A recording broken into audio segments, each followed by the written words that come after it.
Capítulo 6, titulado Su estrella hemos visto.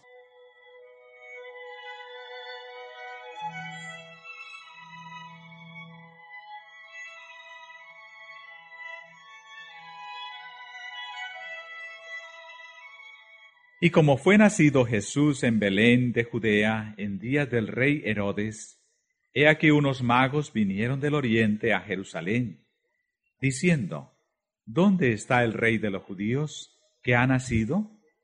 Porque su estrella hemos visto en el oriente, y venimos a adorarle.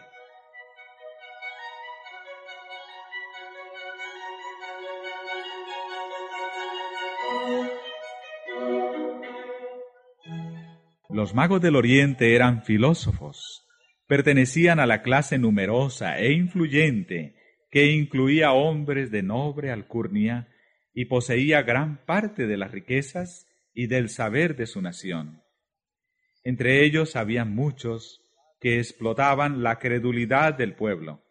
Otros eran hombres rectos que estudiaban las manifestaciones de la providencia en la naturaleza y eran honrados por su integridad y sabiduría. De este carácter eran los magos que vinieron a Jesús.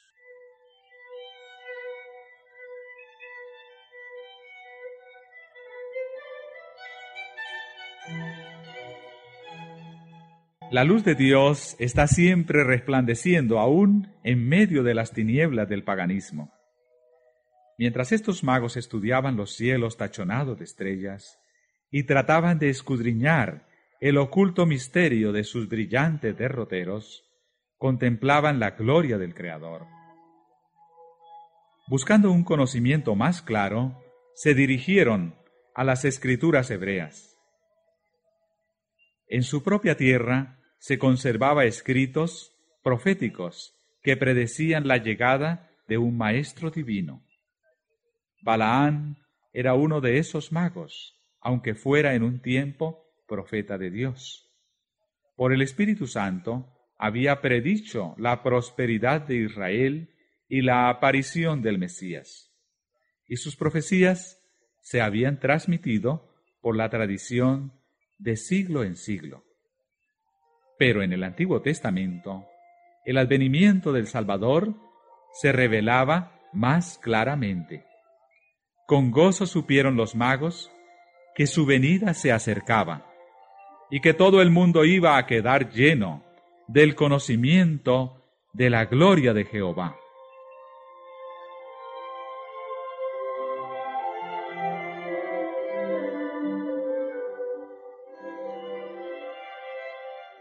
Los magos habían visto una luz misteriosa en los cielos la noche en que la gloria de Dios inundó las colinas de Belén.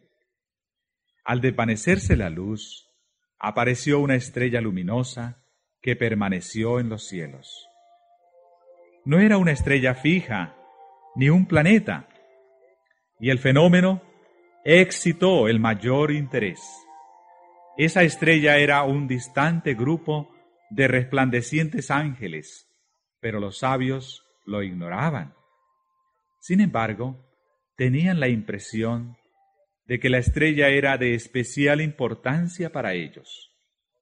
Consultaron a los sacerdotes y filósofos y examinaron los rollos de los antiguos anales. La profecía de Balaán declaraba: «Saldrá estrella de Jacob y levantaráse cetro de Israel». ¿Podría haber sido enviada esta extraña estrella como precursora del prometido? Los magos habían recibido con gratitud la luz de la verdad, enviada por el cielo. Ahora esa luz se derramaba sobre ellos, en rayos más brillantes. En sueños recibieron la indicación de ir en busca del príncipe recién nacido.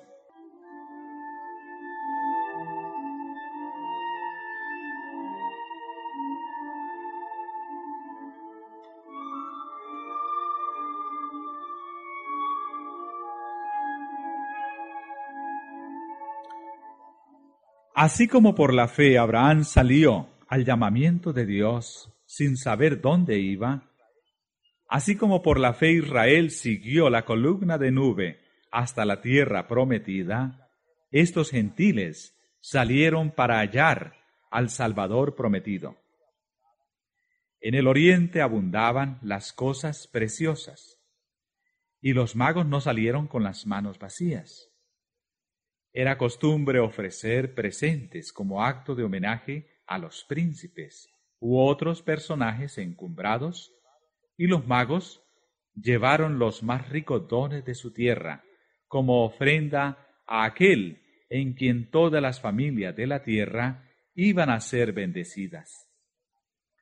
Era necesario viajar de noche a fin de poder ver la estrella, pero los viajeros pasaban el tiempo repitiendo sus dichos tradicionales y oráculos proféticos relativos a aquel a quien buscaban.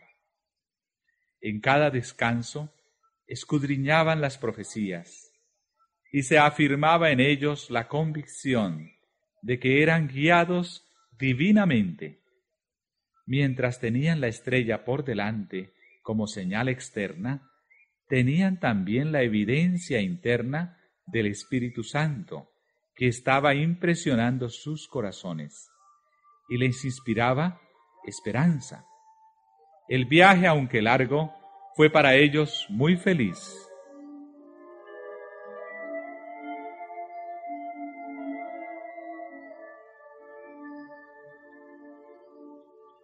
Cuando llegaron a la tierra de Israel, y mientras bajaban del monte de las Olivas, teniendo a Jerusalén a la vista, he aquí que la estrella que los había guiado durante todo el camino se detuvo sobre el templo, y después de un momento desapareció de su vista. Con avidez aceleraron el paso, esperando con toda confianza que el nacimiento del Mesías sería el motivo de toda conversación. Pero preguntaron en vano al respecto. Entrando a la ciudad santa, se dirigieron hacia el templo. Para su gran asombro, no encontraron allí nadie que pareciese saber nada del recién nacido rey. Sus preguntas no provocaban expresiones de gozo, sino más bien de sorpresa y de temor, y hasta de desprecio.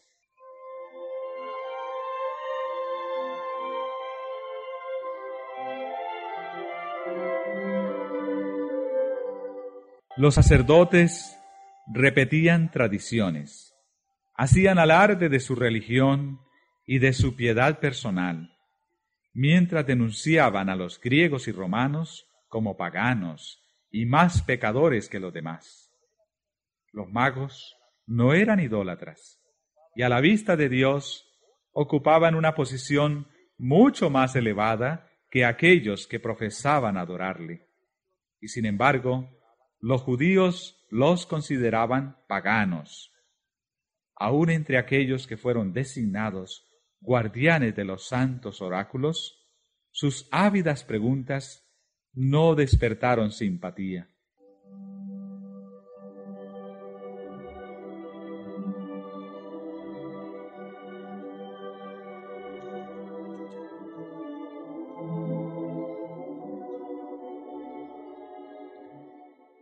La noticia de la llegada de los magos cundió rápidamente por todo Jerusalén. Su extraña misión creó agitación entre el pueblo, agitación que penetró hasta en el palacio del rey Herodes. El astuto Idumeo quedó perturbado por la insinuación de que pudiese tener un rival. Innumerables crímenes habían manchado el camino de su ascensión al trono. Por ser de sangre extranjera, era odiado por el pueblo sobre el cual reinaba. Su única seguridad estribaba en el favor de Roma. Pero este nuevo príncipe tenía un derecho superior. Había nacido para el reino.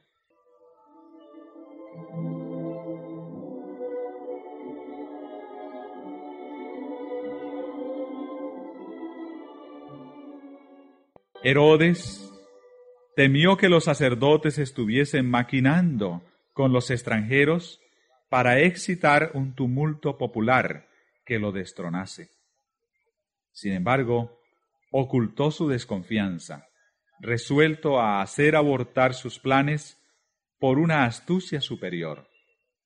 Reuniendo a los príncipes de los sacerdotes y escribas, los interrogó acerca de lo que enseñaban sus libros sagrados con respecto al lugar en que había de nacer el Mesías.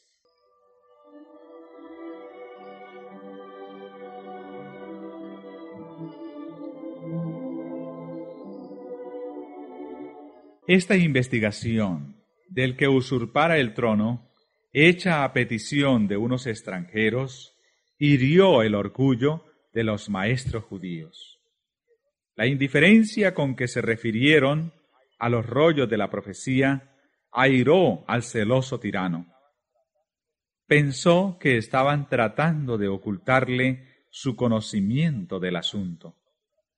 Con una autoridad que no se atrevían a despreciar, les ordenó que escudriñasen atentamente y le declarasen el lugar donde debía nacer el rey que esperaban. Y ellos le dijeron: en Betlén de Judea, porque así está escrito por el profeta. Y tú, Betlén, de tierra de Judá, no eres muy pequeña de entre los príncipes de Judá, porque de ti saldrá un guiador, que apacentará a mi pueblo Israel.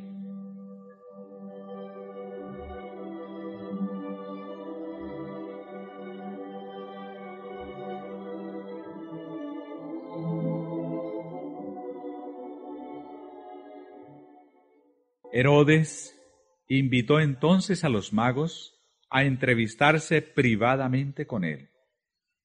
Dentro de su corazón rugía una tempestad de ira y temor, pero conservaba un externo o exterior sereno, y recibió cortésmente a los extranjeros. Indagó acerca del tiempo en que les había aparecido la estrella, y simuló saludar con gozo la indicación del nacimiento de Cristo. Dijo a sus visitantes: andad allá y preguntad con diligencia por el niño, y después que le hallareis, hacédmelo saber, para que yo también vaya y le adore. Y así diciendo, lo despidió para que fuesen a Belén.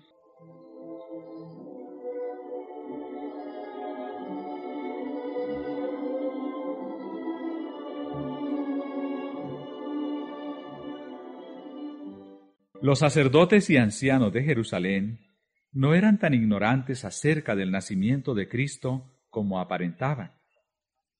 El informe de la visita de los ángeles a los pastores había sido llevado a Jerusalén, pero los rabinos lo habían considerado indigno de su atención. Ellos podrían haber encontrado a Jesús y haber estado listos para conducir a los magos al lugar donde naciera. Pero en vez de ello, los sabios vinieron a llamarles la atención al nacimiento del Mesías. ¿Dónde está el rey de los judíos que ha nacido? Dijeron, porque su estrella hemos visto en el oriente, y venimos a adorarle.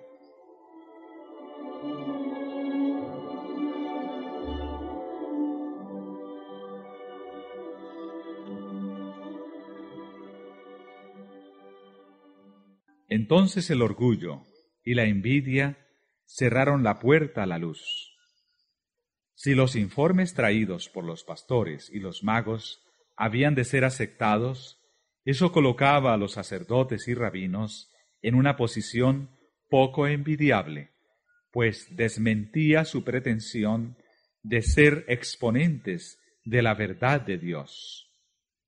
Esos sabios maestros no querían rebajarse a recibir instrucciones de aquellos a quienes llamaban paganos. No podía ser, razonaban, que Dios los hubiese pasado por alto para comunicarse con pastores ignorantes y gentiles incircuncisos. Resolvieron demostrar su desprecio por los informes que agitaban al rey Herodes y a toda Jerusalén. Ni aun quisieron ir a Belén para ver si esas cosas eran así, e indujeron al pueblo a considerar el interés en Jesús como una excitación fanática. Así empezaron a rechazar a Cristo los sacerdotes y rabinos. Desde entonces, su orgullo y terquedad fueron en aumento, hasta transformarse en odio arraigado contra el Salvador. Mientras Dios estaba abriendo la puerta a los gentiles, los dirigentes judíos se la estaban cerrando a sí mismos.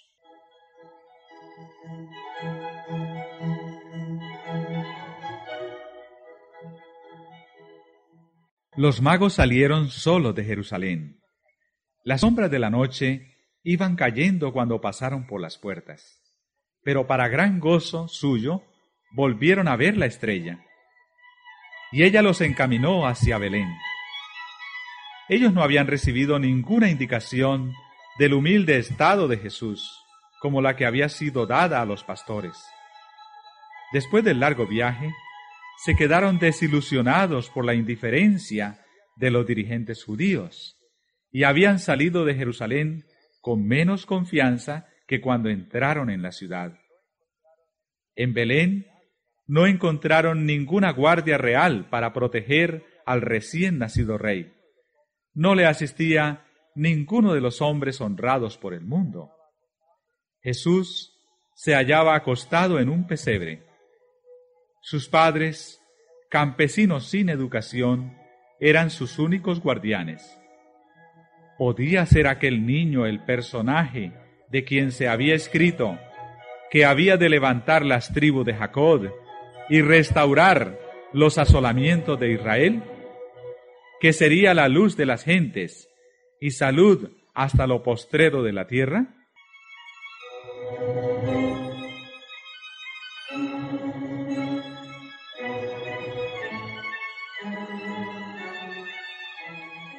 Y entrando en la casa, vieron al niño con su madre María, y postrándose, le adoraron.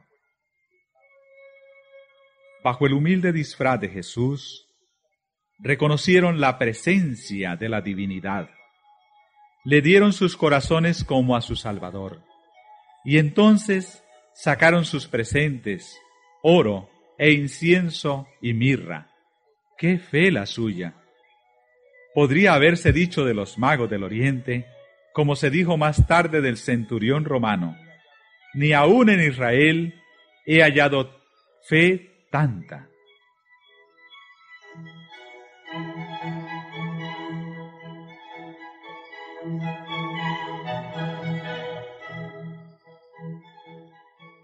Los magos no habían comprendido el designio de Herodes hacia Jesús.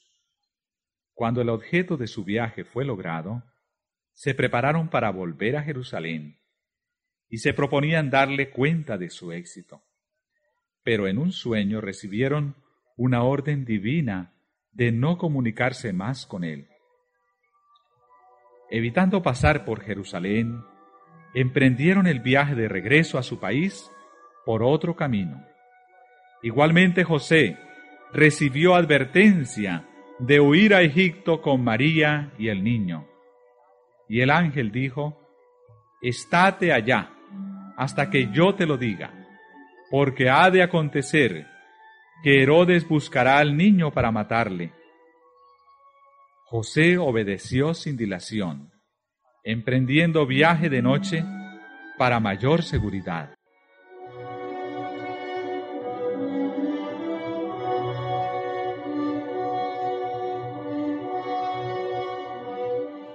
Mediante los magos, Dios había llamado la atención de la nación judía al nacimiento de su Hijo.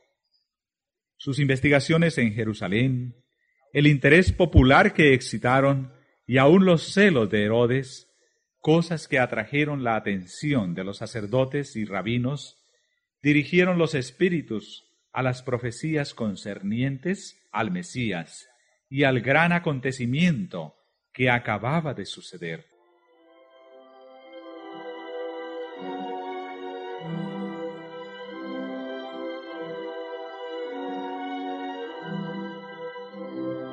Satanás estaba resuelto a privar al mundo de la luz divina y empleó su mayor astucia para destruir al Salvador. Pero aquel que nunca dormita ni duerme, velaba sobre su amado Hijo.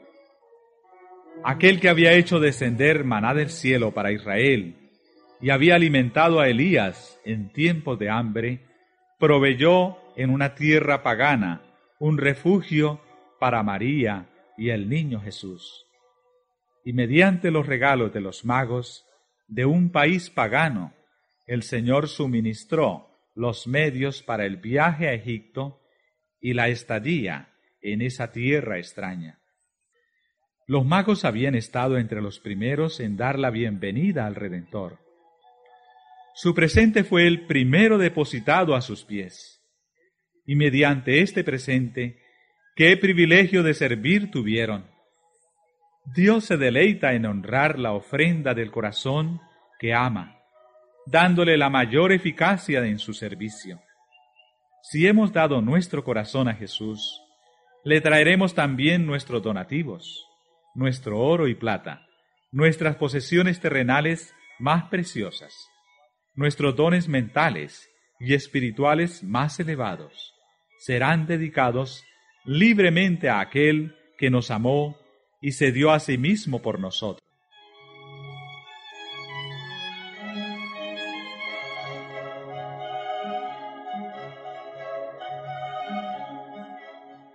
Herodes esperaba impacientemente en Jerusalén el regreso de los magos.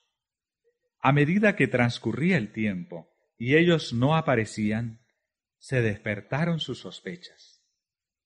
La poca voluntad de los rabinos para señalar el lugar del nacimiento del Mesías parecía indicar que se habían dado cuenta de su designio y que los magos le evitaban a propósito.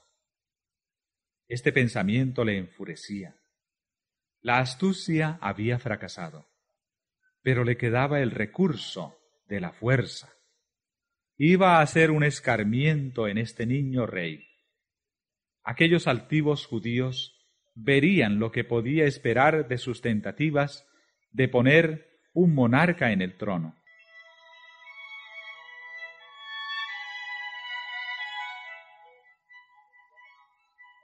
Envió inmediatamente soldados a Belén con órdenes de matar a todos los niños menores de 2 años.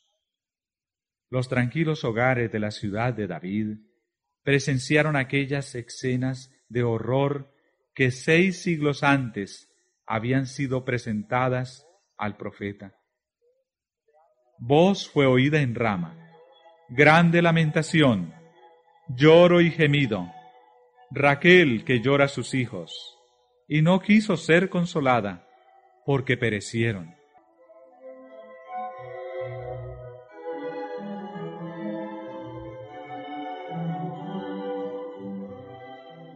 Los judíos habían traído esta calamidad sobre sí mismos.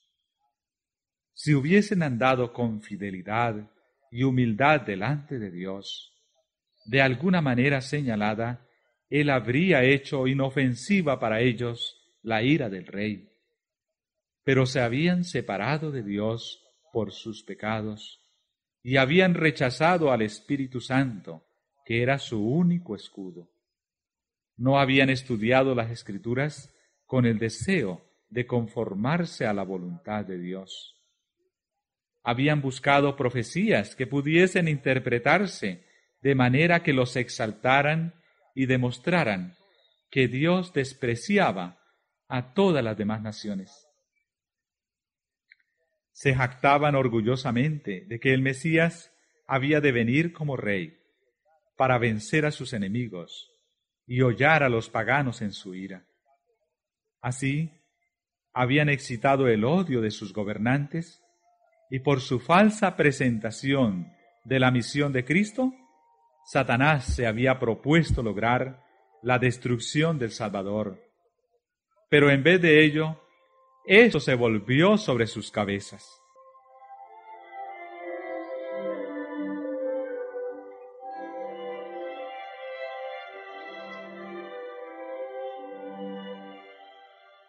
Este acto de crueldad fue uno de los últimos que ensombrecieron el reinado de Herodes. Poco después de la matanza de los inocentes, cayó bajo esa mano que nadie puede apartar. Sufrió una muerte horrible.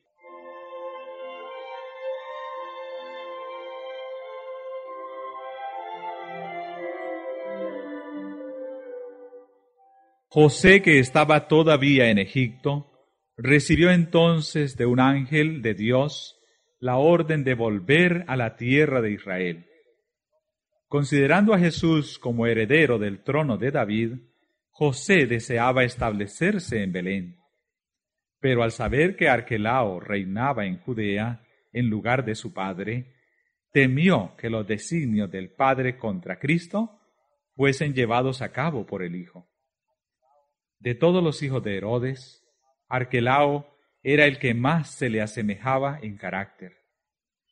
Ya su advenimiento al gobierno había sido señalado por un tumulto en Jerusalén y la matanza de miles de judíos por los guardianes romanos.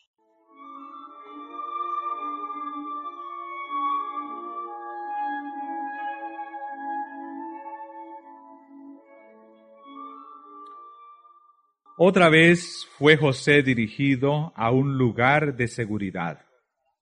Volvió a Nazaret, donde antes habitara, y allí, durante casi 30 años, habitó Jesús, para que se cumpliese lo que fue dicho por los profetas, que había de ser llamado Nazareno. Galilea se hallaba bajo el dominio de un hijo de Herodes, pero tenía mayor proporción de habitantes extranjeros que Judea.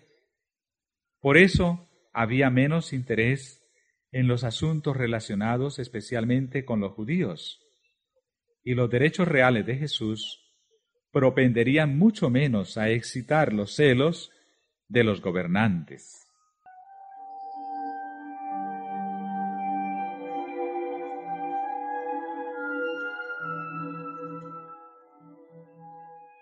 Tal fue la recepción del Salvador cuando vino a la tierra. Parecía no haber lugar de descanso o de seguridad para el niño Redentor. Dios no podía confiar su amado Hijo a los hombres, ni aun mientras llevaba a cabo su obra a favor de la salvación de ellos. Comisionó a los ángeles para que acompañasen a Jesús y le protegieran hasta que cumpliese su misión en la tierra y muriera a manos de aquellos a quienes había venido a salvar.